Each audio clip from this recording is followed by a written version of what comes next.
प्रधानमंत्री नरेंद्र मोदी ने शनिवार यानी 5 अक्टूबर को देश के करोड़ों किसानों को नवरात्रि का उपहार देते हुए किसान सम्मान निधि की 18वीं किस्त जारी कर दी है।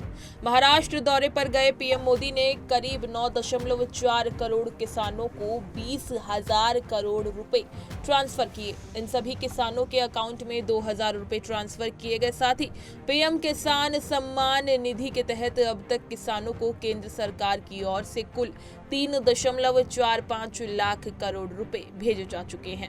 महाराष्ट्र के किसानों ने, विदर्भ के किसानों ने कई दशकों तक बड़े संकटों का सामना किया है।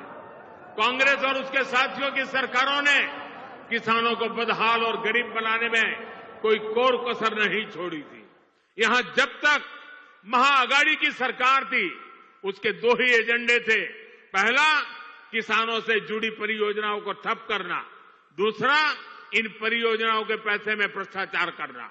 हम केंद्र से महाराष्ट्र के किसानों के लिए पैसा भेजते थे, लेकिन महाअघाड़ी सरकार उसमें बंदर बांट करके खा जाती थी।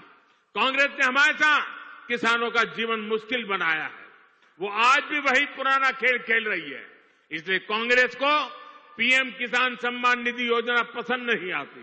कांग्रेस इस योजना का मजाक उड़ाती है, किसानों को मिल रहे पैसों का विरोध करती है, क्योंकि किसानों के खातों में जा रहे पैसों से उनको जो कमाई करनी चाहिए, उनको जो कटकी करनी चाहिए, भ्रष्टाचार करना चाहिए, उसका अवसर नहीं रहा है।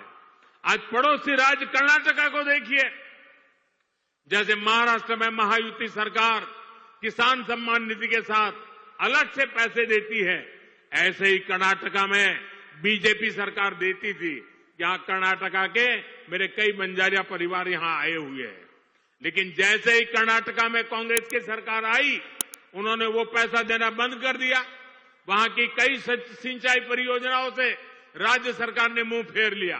कर्नाटका में कांग्रेस ने बीज की कीमतें भी बढ़ा दी। हर चुनाव से पहले कर्ज माफी का झूठा वादा कांग्रेस का पसंदीदा हथकंडा है।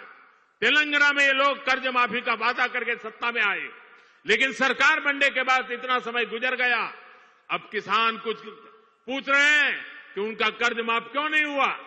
भाइयों और बहनों, हमें भूलना नहीं है, महाराष्ट्र में भी कांग्रेस और महाअघाड़ी सरकार ने सिंचाई से जुड़े कितने कामों को रोक कर रखा था। जब एनडीए सरकार आई, उसने इस दिशा में तेजी से काम किया। महाराष्ट्र सरकार ने वैनगंगा, नलगंगा नदियों को लिंक करने की योजना को मंजूरी दी है। करीब 90,000 करोड़ रुपए की इस परियोजना से अमरावती, यवतमाल, अकोला, बुल्डाना, वाशिम, नागपुर और वर्धा में पानी की कमी को दूर होगी। महाराष्ट्र की सरकार कपास और सोयाबीन की खेती करने वाले किसानों को आर्थिक मदद भी दे रही है। किसानों के खातों में कपास और सोयाबीन के लिए 10-10 हजार रुपए दिए जा रहे हैं। हाल ही में अमरावती के टेक्सटाइल पार्क का शिलान्यास भी किया गया। इस पार से कपास किसानों को बड़ी मदद मिले। इस अवसर पर महाराष्ट्र के राज्यपाल सीपी राधाकृष्णन, केंद्रीय कृषि मंत्री शिवराज सिंह चौहान, केंद्रीय मत्स्य पालन मंत्री राजीव रंजन सिंह, महाराष्ट्र के मुख्यमंत्री एकनाथ शिंदे, उप मुख्यमंत्री अजित पवार और देवेंद्र फडणवीस आदि गणमान्य व्यक्ति उपस्थित रहे। इस कार्यक्रम में 732 कृषि विज्ञान केंद्र, 1 लाख से अधिक प्राथमिक कृषि सहकारी समितियों और देश भर के 5 लाख सामान्य सेवा केंद्र समेत लगभग 2.5 करोड़ किसान वेबकास्ट के माध्यम से शामिल हुए। इसी तरह की तमाम खबरें और अन्य अपडेट्स के लिए बने रहिए हमारे साथ और देखते रहिए punjabkesari.com।